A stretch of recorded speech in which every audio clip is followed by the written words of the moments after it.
ඉතින් ආයුබෝවන් සුබ දවසක් කියලා පිළිගන්නවා හැමෝම. මම අද මේ පෙන්වන්න යන ඔයගලන්ට එක්සත් එමිරේට් අරාබි එහෙම නැත්නම් ඩුබායි වල ගම්මානයක්. මේ ගම්මානේ මම නිකන් මට ඇවිදින්න හම්බුණා. මේක තමයි සාජාවල කිට්ටුවෙන් තියෙන අජ්මාන් කියන ගමේ මනාමා කියන ප්‍රදේශ තමයි මේ හරිය. ඉතින් ඔයගලන්ට බලන්න පුළුවන් දැන් මම මේ පෙන්වන වීඩියෝ වල මේ ගමේ මීට වසර සාමාන්‍යයෙන් 30කට විතර කලින් හදපු ගෙවල්. ඒ අතර මම ඔයගලන්ට පොඩ්ඩක් ඉල්ලීමක් කරනවා අපිව subscribe කරන්න, like කරන්න, share කරන්න වීඩියෝ එක නරඹන ගමන්. මේ නිවාස ඉදි කරනවා. මේ ගමේ දැන් මීට කලිනුත් මේකේ තැන් තැන් වල නිවාස ඉදි කරලා තියෙන රජයෙන් ඉදි කරලා තියෙන නිවාස තියෙනවා. දැන් ඒ නිවාස වලට අමතරව මිනිස්සු විසින් දැන් මේ තැන් තැන් වල මේ බාන හැමතැනම තියෙන තනිකර වැලි කඳු තියෙන්නේ. ඒ වැලි කඳු ඒ වගේම බොරළු පොළවක්. ඒ වැලි වලට අමතරව තියෙන බොරළු පොළවක්. හරිම කටුකයි ඇත්තටම පුදුම රසණයක් තියෙන්නේ මේ දවස්වල නම් ඉතින් මේ වින්ටර් එක නිසා මෙහෙම ඇවිදගෙන යන්න පුළුවන්. දැන් රසණයක් නෑ මේ කාලේ. ඒ වුණාට අනිත් දවස් වලට සාමාන්‍යයෙන් සෙල්සියස් අංශක 40ත් 50ත් අතර වගේ උෂ්ණත්වයක් මේ පවතිනවා මේ පොළවේ. දැන් මේ පේනවනේ මේ පොළව දැන් මේ වින්ටර් එක පටන් ගන්න තාම මාසයක්වත් නෑ. අර කලින් පිච්චිලා ගිය ගස් කොළන් පේනවනේ පොළව රතු පාට වෙන්න පිච්චිලා මේ ඔක්කොම දැවිලා යනවා ඉතින් ඒ කාලෙට. ඉතින් ඒ වුණාට බලන්න මේ ගම් වුණාට ඉතින් මේවා මේ හරි පිරිසිදුවර තියෙනවා. ඇත්තම කියනවා නම් මේ පාරවල් මේවා ලස්සනට තියෙනවා හැම සතියකම සැරයක් මේ පාර දූවිලි ඔක්කොම ඉවත් කරගෙන යනවා. අර වාහන තියෙනවා ඒකට නගර සභාවේ මේ වාහනයක් ඒකෙන් බ්‍රෂ් එකක් තියෙනවා. ඒ බ්‍රෂ් එකෙන් පාර ඔක්කොම දූවිලි අයින් කරලා පිරිසිදු කරනවා. ඒ වගේම හැම උදේකම කුණු ඉවත් කරන ලොරි ඇවිල්ලා ඒ කුණු අනිවාර්යෙන් ඉවත් කරනවා දවසකට 3 සැරයක්. ඒ ගෘහස්ත රියදුරුවරියන් ලෙස සේවය කිරීමේ ඒ හැම දෙයක්ම සිද්ධ වෙනවා ඉතින්. ඒ සම්බන්ධව මම ඒ වගේ තමයි මේ මිනිස්සු මේ කටුක ප්‍රදේශ උනා දැන් මේ මිනිස්සු ගයක් හදන්න කලින් ඉතින්ම මේ මොනවා හරි ඒගොල්ලන්ට තියෙන වවන්න පුළුවන් හොඳම ගහ තමයි රටින්දි ගහ. මොකද මේ ප්‍රදේශවල රොත්තු දෙන්නේ ඒ ගහනේ. ඉතින් ඒක උඩරිමෙන් ඒගොල්ලෝ ගයක් හදන්න ඔය තාප්පයක් බැඳලා හදන්න ලෑස්ති කරන තැන ගේ හදන්න කලින් සමහරවිට ඒගොල්ලෝ ඒ ගස් ටික වවනවා. වවලා ඒගොල්ලන්ට පාන්නේ බට වලින් වතුර දෙන්නේ බට දාලා තියෙන්නේ. මේ බට වලින් තමයි හැම ගහකට මේ රටේ හැම තැනකම මේ වගේ බට ලයින් එකක් දාලා පොළවේ ඒ බට ලයින් එකෙන් ඒ පුද්ගලිකව තමන් වවන ඒවා නම් තමන්ගේ වත්තෙන් වතුර මේ සප්ලයි කරලා තියෙනවා. නැත්තම් ඉතින් රජයේ මේ වගේ හැම තැනකම තියෙන හැම ගහකටම මේ බට දාලා වතුර සප්ලයි කරලා තියෙනවා. ඉතින් මේ අලුතෙන් ඉතිරි ගොඩනැගිලි. මේ තියෙන මේ වාහන ඉතින් මේ වැඩ කරන්න එන මිනිස්සු මේ ඔය මේසත් බාස්ලා කියන්නේ ඒ වගේ මිනිස්සු වෙන වාහන තමයි ඉතින් ඔය. ඉතින් එහෙම තමයි මේ ගම්මානේ මේ තියෙන ඈතින් පේන්නේ ඉස්සර අවුරුදු 30කට විතර කලින් රජයෙන් හදපු නිවාස මේවා. මේ නිවාස රජයෙන් ඔක්කොටම හදලා තියෙන එකම විදිහට. සාමාන්‍යයෙන් පර්චස් 30ක් වගේ එක ඉදමක ප්‍රමාණය භූමි ප්‍රමාණය පර්චස් 25ක් 30ක් වගේ. ඉතින් ඒක ඇතුලේ නිවසක් ඇතුලේ ඔක්කොම තියෙන පහසුකම් ටික. මේ තියෙන්නේ අලුතෙන් ඉදි කරපු ඒ ගම්මානේම තියෙන මිනිස්සු අලුතෙන් ඉදි කරන නිවාස. ඒ නිවාස ඉදි කළා හැම මිනිස්සයම කවුරු වුණත් Taman ගෙයක් හැදුවොත් ඇත්තට කාන්තාරේ දැන් අපේ නම් ගෙයක් ඉදි කරනවා කියන ගස් ටික කැපිලා යනවා. දැන් මේගොල්ලන් කියන්නේ මේගොල්ලෝ ගෙයක් ඉදි කරනවා කියන්නේ අලුතෙන් ගස් වැවෙනවා. ඒ කියන්නේ හැම මිනිස්සයම Tamanට මේ පවලෙන කොහොඹ ගස් විශාල කොහොඹ ගස්. හරියට තියෙනවා මේ රටේ කොහොඹයි නිකයි තියෙනවා. ඉතින් මේ තව ඈතින් මේ පේන්නේ රණවරා. ලොකු රණවරා යායක් එක දිගටම තියෙනවා මේ ගස් ටික ඔය පොඩි ගස් ටික රණවරා මේ උඩ තියෙන කොහොඹ ගස්. විශාල කොහොඹ ගස් තියෙනවා හැමතැනම හැම මිනිස්සයම ගහ කියන්නේ ඉඩම ගයක් හැදුවොත් අනිවාර්යයෙන් මේ තියෙන රණවරා වල තියෙන දිගට මේ මොනවා හරි ගස් වර්ගයක් Tamanට පුළුවන් ඒ කියන්නේ මේ ප්‍රදේශයේ ඒගොල්ලන්ට හැම ගහක්ම හිටවලා ඇත්තටම නඩත්තු කරන්න බෑ මොකද ඒ තියෙන රස්නේ කාලට ඒක ඔක්කොම මැරෙනවා. ඉතින් ඒවට රොත්තු දෙන ගස් වවන්නත් ඕනේ. ඉතින් එහෙම තමයි මේ දැන් පේන්නේ රායතින් පේන්නේ ගෙවල් තියෙනවා නම් ඒ ගෙවල් තියෙන හැම ආශ්‍රිතම ප්‍රදේශයකම ඒ වගේ බලන කුණු ඉවත් කරලා මේ ගම්මාන තියෙන මේ පොඩි බකට් තියෙන. දැන් අපි ඉන්න හරියට වැඩි ලොකු වට මේ නගර සභාවෙන් දීලා තිනවා. දැන් මේක ඉතින් ටිකක් පොඩි ගමක්. ඉතින් ඒ ගමේ තමයි මේ උනාට පාරවල් මේ අලුතෙන් ඉදි වෙන ගොඩනැගිලි හැම ගොඩනැගිල්ලක් ඉදි වෙන තැනකම හැමතැනම කවර් කරලා හරි කියනවා ක්‍රමානුකූලව කරන ඔය හැමදේම ලස්සනට. ඉතින් මේ තියෙන මේ ඈතට පේන ඔය ගම්මානේ ඈතින් තියෙන අලුතෙන් හදපු ගෙවල්. ඉතින් මේ නිතරම ඉදිකිරීම සිද්ධ වෙනවා මේ පැත්තේ. මේ තමයි මේ වාහන වලින් මේ යකඩ හුරු ගේනවා මේ ඉදි කරන තැනකට ගේන යකඩ වගේක් වෙන්න ඉතින් මේ ළඟකට ඔය ඔක්කොම ගෙවල් වල අලුතෙන් ඉදි කරමින් සිටින ගෙවල්. මේවා ඉතින් ඔය ගොඩක් වෙලාවට ඉන්දියන් පාකිස්තාන් වගේ අපේ අය නම් ඉතින් බොහොම කලාතුරකින් තමයි අපේ ලංකාවේ පිරිමි ඉතින් මේ වගේ වල වැඩ කරනවා. ඇත්තටම අපි දැක්ක කලාතුරකින් තමයි ඉන්නේ ඉතින්. අර වගේ කට්ටිය තමයි ඉතින් මේවා මේසන් ගොඩනැගිලි ඉදිකිරීම කට්ටිය ඉන්නේ රටවල අය. ඉතින් මේ හැම තැනකම මේ තියෙන්නේ. මේ මිනිස්සු ඒවා පදිංචි වෙලා ඉඩ ගන්න ස්ථානේ ඒගොල්ලෝ ඉතින් ඒ ගෙවල් හදන්නේ එහෙම තමයි ඒවා පදිංචි වෙලා ඒ ගෙවල් සමහරවිට මේ ගියක් අවුරුදු 2ක් විතර හදනවා සමහර තැන්වල. ඒ කියන්නේ එච්චර විශාල ගෙවල් මේවා. අර රජයෙන් දීලා තියෙන ගෙවල් වලටත් අනිවාර්යෙන්ම ඔක්කොම පහසුකම් ටික තියෙනවා. ඉතින් මෙන්න මේ තියෙන්නේ මේ පදුරු මේ වගේ ගහක් තමයි හුදකලාව අර ජල සැපයීමක් නැතුව වෙන ගස් කලාතුරකින් මේවා වෙවිලා තියෙනවා. දැන් බලන්න මේ ගහ කොච්චර මේ රස්නට වියලිකමට ඔරොත්තු දෙන ගහ ඔරොත්තු දීලා තියෙනවා කියලා බලන්න මේ පොතු එහෙම හරි කටු කරාලු මේකේ ඔක්කොම තියෙන කටු. හරිම කියන්නේ කොහෙවත් නෑ මේ කියන්නේ සෞම්‍යකමක් නෑ මේ ගහේ කොහෙවත්. හැමතැනම කටු. කොළ කියලා එකක් ආවත් ඒ කොළ චූටි කොළ එන්නේ.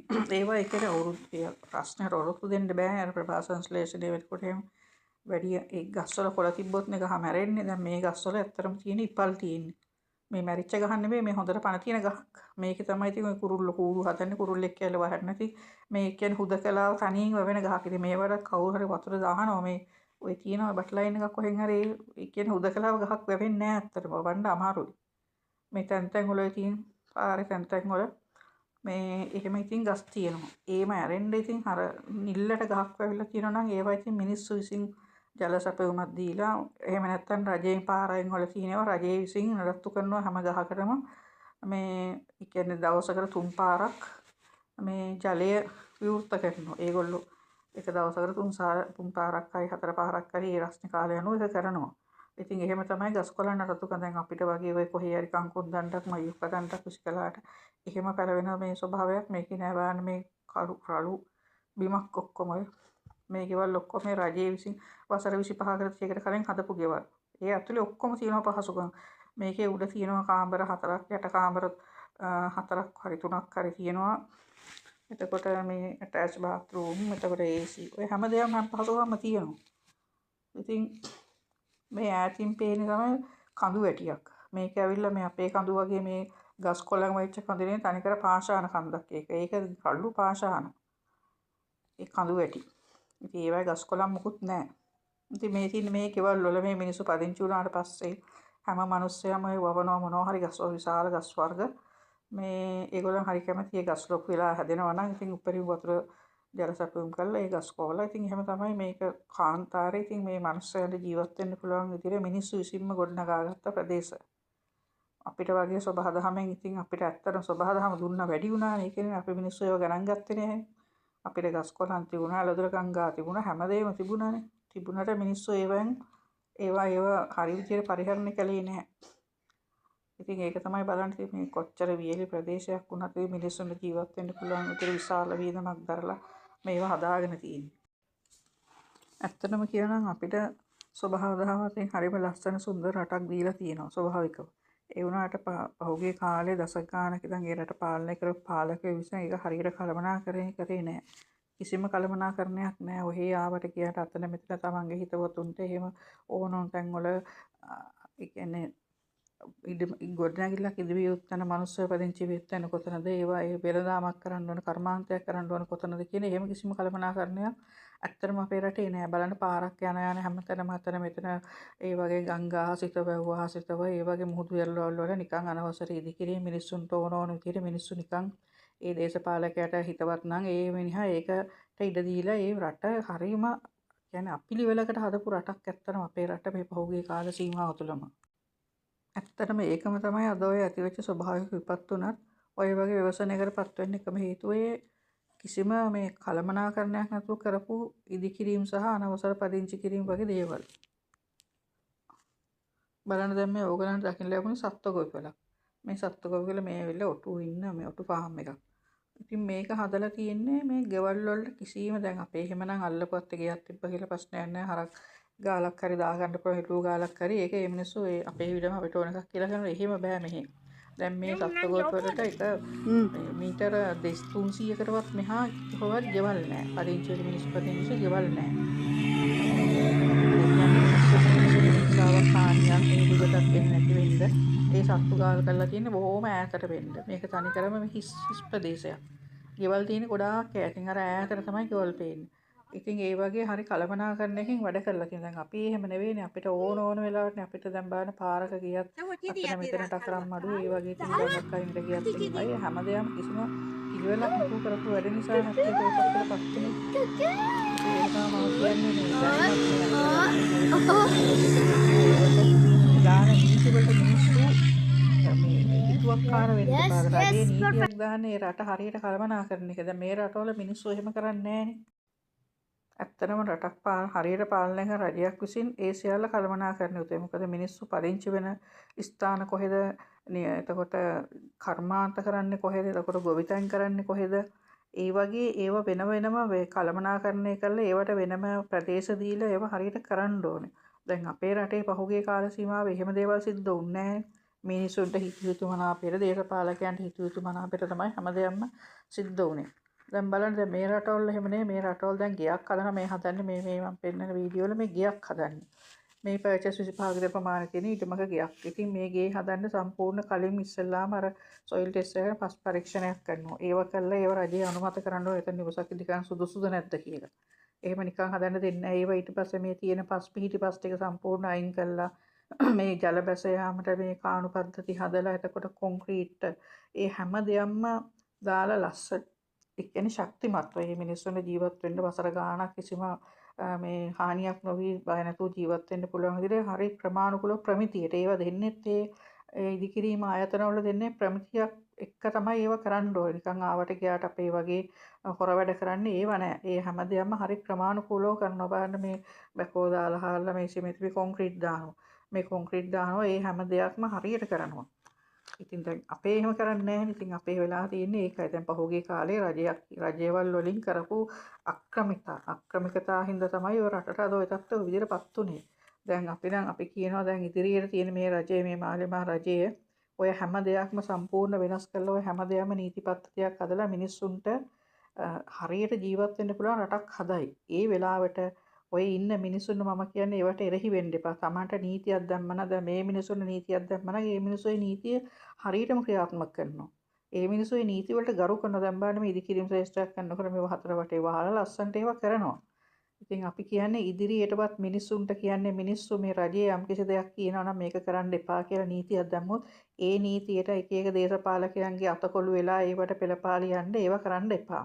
ඉදිරියටවත් ඔය රට ලස්සනට තියාගන්න ඕනේ නම් ඒ රජයේ විසින් මේ රජයේ විසින් කරන්නේ අත්ත වශයෙන්ම හොඳ දෙයක් කරන්නේ. අරක දෙයක් කවදාවත් කරන්නේ අපි දන්නවා හොඳ කළමනාකරණයක් තියෙන හොඳ ශක්තිමත් රජයක්. ඉතින් ඒ නිසා ඒ රජයට සහාය දීලා ඒ නීති වලට ගරු කළා ඒ විදිහට රට ලස්සනට ආපහු ගොඩනගන්න ඔය හැමෝම මම හිතනවා මේ දැන්වත් ඒක පිළිගනි කියලා. ඒ විදිහට ජීවත් වෙයි කියලා. ඉතින් ඒකයි කියන්නේ හැමෝටම තමන්ගේ රටට තමන් ආදරය කරන, තමන්ගේ පරිසරයට ආදරය කරන්න, තමන් නීතිගරුක වෙන්න, යුක්තිගරුක වෙන්න. ඔය නිකන් දිරලා පරාජය වෙලා නන්නත්තරේ දේශපාලකෙන් අතකොළු වෙලා තවදුරටත් ඔය රට විනාශ කරන්න ලෑස්ති වෙන්න එපා. ඔය රට ගොඩනගන ඔය රජේ ඒකට සහාය දෙන්න කියලා අපි හැමෝම ඉල්ලන්නේ. අපිට තේරෙනවා අපි මේ විදේශගතලා ඉන්න නිසා අපිට හොඳට ඒව අඩුපාඩු පේනවා. මේ රටවල නීති ගරුක බව, මිනිස්සු නීති වලට ගරු කරන විදිහ රජයේට කොච්චරනම් මිනිස්සු හරි පක්ෂපාතී. ඒ හරි දෙයක් කරනකොට ඒවට පක්ෂපාත වෙලා මිනිස්සු වුණාම ඒ විදිහට ජීවත් වෙන්න ඕනේ. ඒ නිසා මින් මතුවට ශ්‍රී ලංකාව ලස්සන රටක් කරන්න ඔය හැම දෙනාගේම සහයෝගය රජයට ලබා දෙන්න කියලා අපි කාරුණික විල්ලා සිටිනවා. අපි බලාපොරොත්තු වෙනවා තව වසර දෙකක් තුනක් යනකොට ඔය ලංකාව ලස්සන රටක් බවට ආයිපත් කරනවා. ඒකට කිසිම සැකයක් නැහැ. ජනාධිපතිතුමා ගැන ඔය හැමෝගෙම විශ්වාසය තියාගෙන එතුමා හොඳ නායකයෙක්, රටට ආදරය කරන නායකයෙක්, හොරෙක් නෙවෙයි. ඒ නිසා අපි යාට සහාය දීලා ඔය රජයේ ඉහළට ගිහිල්ලා අපේ රට ලස්සන රටක් කරන්න හැම දිනාටම ශක්තිය, ධෛර්යය, වාසනාව ලැබේවා කියලා මම ප්‍රාර්ථනා කරනවා. එහෙනම් හැමෝටම බොහොම ස්තුතියි. වීඩියෝ එක බලලා අපිව subscribe කරන්න, like කරන්න, share කරන්න.